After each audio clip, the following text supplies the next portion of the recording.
지금 수업은 수학 하 가장 첫 단원 집합에 대해서 우리 다 같이 공부를 해보도록 하겠습니다. 자, 집합이라는 것은요, 영어에서 그룹이라는 뜻이에요. 그룹은 한국말로 뭐죠? 모여 있는 거죠. 모임이라는 뜻이죠. 그러면 집합이 곧 뭐가 되는 거예요? 모여 있는 거죠. 근데 수학에서 집합은 한 가지 특별한 점이 있습니다. 그게 뭐냐면 모일 때 모이더라도 특별한 누구나 명확히 알 수 있는 분명한 기준을 갖고 모여 있어야 한다는 거예요. 여기서 제일 중요한 게 기준입니다. 자, 기준을 갖고 모여 있는 게 바로 집합이다. 다시 기준을 갖고 모여 있는 게 바로 집합이다. 자, 이해가 되죠? 어렵지 않죠? 자, 집합이 뭐예요? 기준을 갖고 있는 거, 모임. 그러면 집합을 영어로 수학을 어떻게 쓰냐면 여기 A, 집합 A 이렇게 쓰죠. 이 안에 원소가 A, C, 3 이렇게 들어있다고 해봐요. 그러면 이건 수학으로 집합 A는 어떻게 쓸 수 있어요? 자, 중괄호 치고 A, C, 3 이렇게 쓸 수 있고, 요 하나하나를 바로 원소라고 부르게 됩니다. 요 하나하나를 원소라고 부르게 됩니다. 그러면 이런 표현이 가능하죠. 자, 원소 A는 집합 A에 포함되어 있다. 이렇게 쓸 수 있죠. 자, 요 표현이 포함되어 있다, 포함되다, 그 뜻이에요. 자, 그래서 집합 A라는 것은 집합 A에 다시 포함되어 있다. 자, 포함되어 있다는 것은 이렇게 쓰게 됩니다. 그러면 요 위에 원소를 하나 볼까요? 우리 B 한번 보죠. B라는 것은 여기 없죠. 그러면 어떻게 쓸 수 있어요? 원소 B는 집합 A에 포함되어 있지 않다. 이렇게 쓰는 거예요. 자, 어렵지 않죠? 자, 요거는 포함되다. 요거는 포함되어 있지 않다. 포함되어 있지 않다. 이렇게 쓸 수 있죠.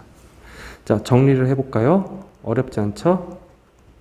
자, 집합이 뭐예요? 집합에서 제일 중요한 거는 기준이 되겠죠.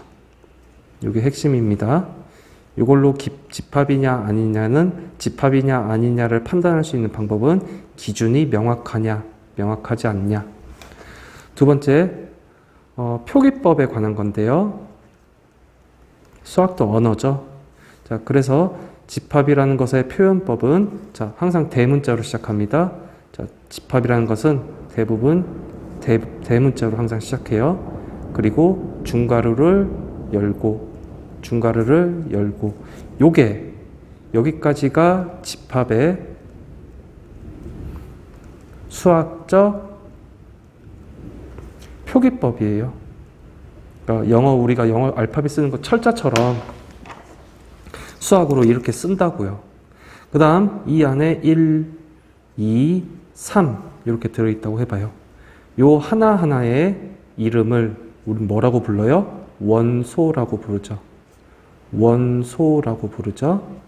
그 다음 P, K, L 이런 게 들어있다고 해봐요. 그럼 요 하나하나도 우리가 원소라고 부르죠. 한 번 더 정리하면, 자, 1이라고 하는 것은 집합 A에 포함되어 있나요? 포함되어 있지 않나요? 들어있죠. 이 괄호 안에 들어있죠. 그래서 포함되어 있다. 또 하나, 우리 Q라고 합시다. Q라는 것은 집합 B에 포함되어 있나요? 포함되어 있지 않나요? 여기 Q가 없죠. 그럴 때는 포함되어 있지 않다. 이렇게 쓰는 겁니다.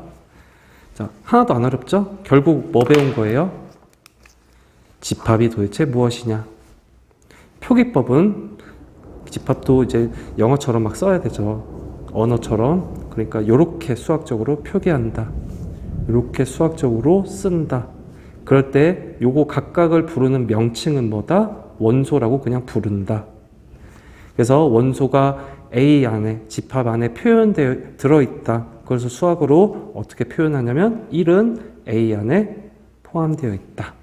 원소 Q라는 것은 집합 B 안에 포함되어 있지 않다. 결국 뭐예요?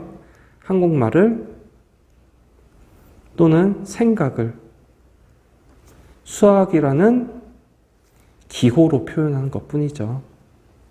이게 수학의 기본이죠. 이 기호가 곧 언어가 되는 거겠죠. 자연의 언어. 그러면 집합이라는 것의 뜻을 배웠으니까 우리 집합을 잘 알고 있나 한번 우리 확인을 해봐요. 이 확인은 뭘로 할 수 있어요? 우리가 문제로 문제로 내가 잘 알고 있나 모르나 그걸 확인할 수 있는 거죠. 선생님이 문제를 한번 해볼게요.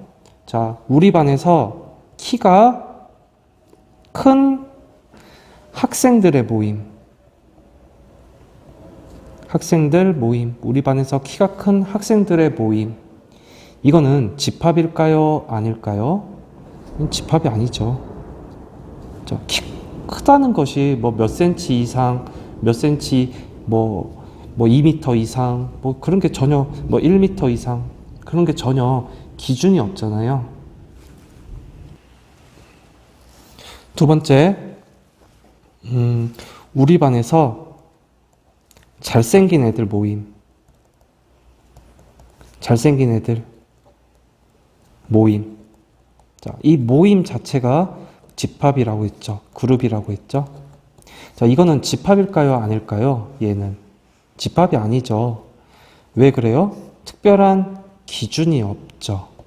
잘생겼다면 얼만큼 잘생긴 거를 우리가 얘기해야 될까요?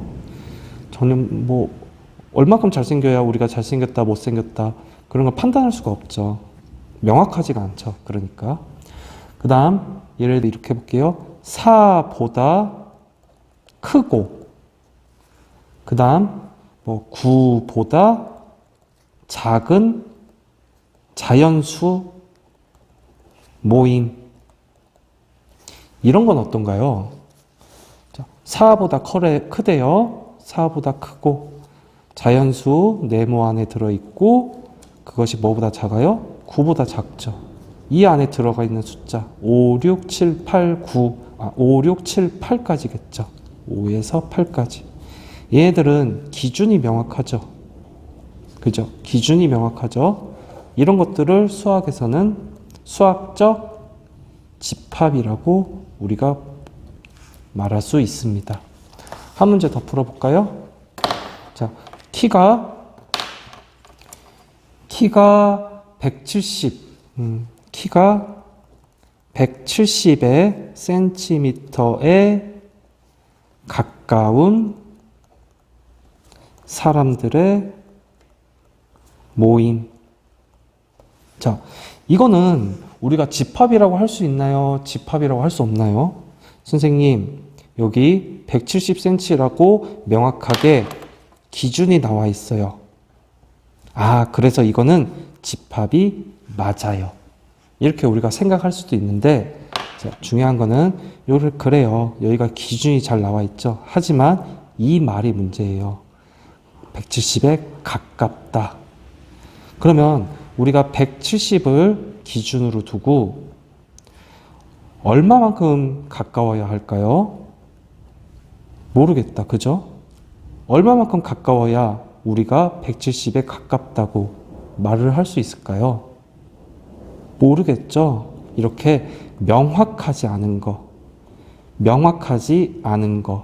누가 들어도 불분명한 거, 이런 것들은 누가 들어도 불분명한 거는 이런 것들은 기준이 될 수 없습니다. 기준이 될 수 없다는 것은 집합이 될 수 없다는 것이에요.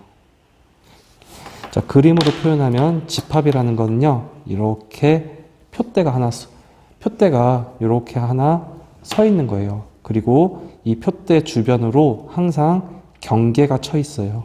이렇게 경계가 쳐 있는 거예요.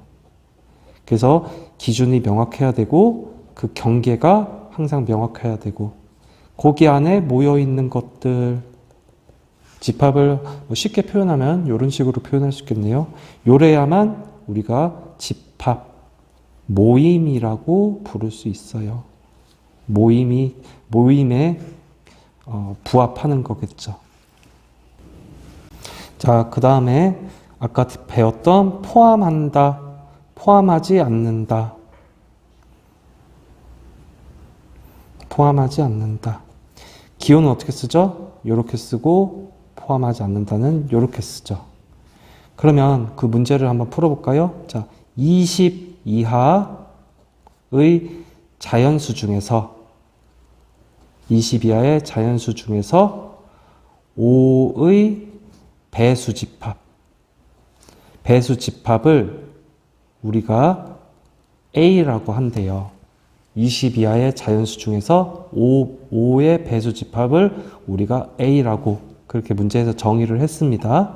그때 한번 선생님이랑 이 A의 원소를 한번 생각을 해봐요. 자, 집합 A라는 게 있어요. 그럼 이 집합 A는 어떻게 구성이 될까요? 자, 5의 배수의 집합이랬죠. 그러면 5, 첫 번째 들어갈 거고, 두 번째 10, 이렇게 들어가겠죠. 15 들어갈 거고, 20 이하라고 했죠. 20 이하. 그러면 20도 포함되죠. 20, 이렇게. 그리고 가로를 닫으면 이게 바로, 집합 A라는 것은 다음과 같은 원소로 구성된 모임이야. 기준이 명확하죠. 여기서는 이하, 5의 배수 이런 식으로. 그러면 자, 5라고 하는 건 집합 A에 포함될 수 있죠. 그 다음 15라고 하는 것은 집합 A에 포함될 수 있죠. 하지만 13 이런 걸 볼까요? 13이라는 건 집합 A에 포함되어 있지 않죠. 그 다음 여기 보면 18, 여기에 18이라는 숫자가 있나요? 없죠. 그래서 18도 집합 A에 포함되어 있지 않다. 이런 식으로 우리가 문제를 해결하면 되겠죠.